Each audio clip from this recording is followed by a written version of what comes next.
We are obsessed with the idea that the world is run by people wearing masks, gathering behind closed doors to break every moral law imaginable. Think of Stanley Kubrick's final film, Eyes Wide Shut. He stages a masked ritualistic orgy orchestrated by a billionaire, playing into our deep-seated suspicion of the ruling class. That cinematic image has bled into real-world internet lore. Influential online circles now push stories of a Sabbatian Frankist Illuminati, a globalist cabal that supposedly controls world finance and politics through satanic rituals and deliberate sin. Most people brush these stories off as pure Hollywood fiction.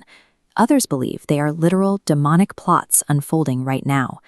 Both groups are looking at the same set of facts and coming to the wrong conclusion. These modern thrillers and internet conspiracies are distorted memories of a real 18th century movement. To understand why we are still talking about them, we have to look at what that movement actually did. In the 1750s, a man named Jacob Frank built a massive following in Eastern Europe. According to historical records preserved in the Yevo Encyclopedia, Frank presented himself as the reincarnation of a messiah. He emerged during a period of profound trauma. The Jewish diaspora in Eastern Europe had endured decades of violence and persecution, leaving the population desperate for a radical solution to their suffering. We can map the resulting theology with this ordered, geometric structure. Philosopher Gershom Scholem famously identified the core concept here as redemption through sin. The belief was that the universe itself was cracking and fracturing. Frank taught his followers that the world was so deeply flawed, traditional religious laws could no longer fix it. The holy sparks of existence had fallen into a dark, formless void.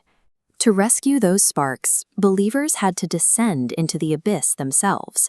They were instructed to intentionally commit sins.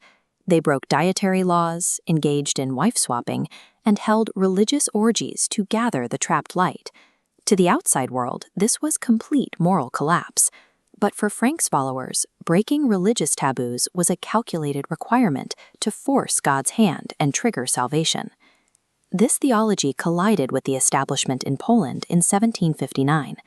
Thousands of Frankists took part in public disputations, which culminated in a mass conversion to Catholicism.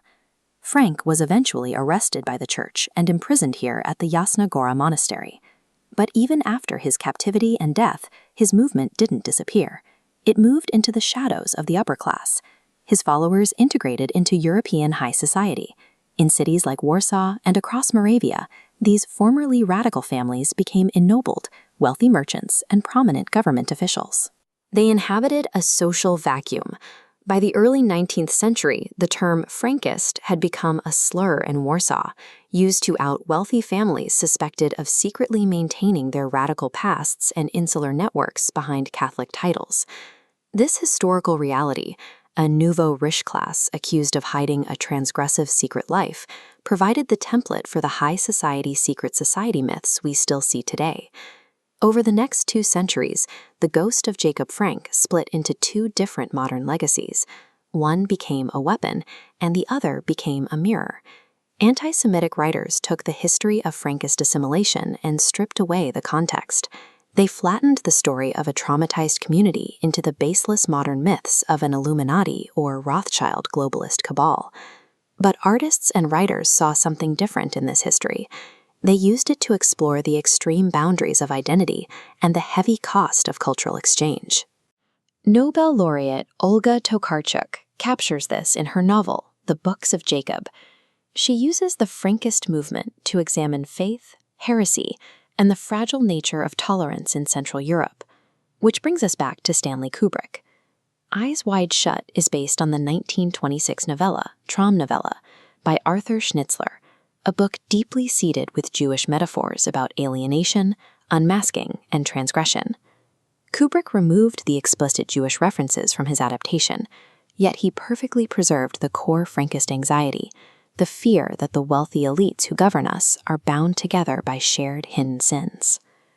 The ideology of redemption through sin remains a historical scar of a traumatized community trying to force salvation through the dark.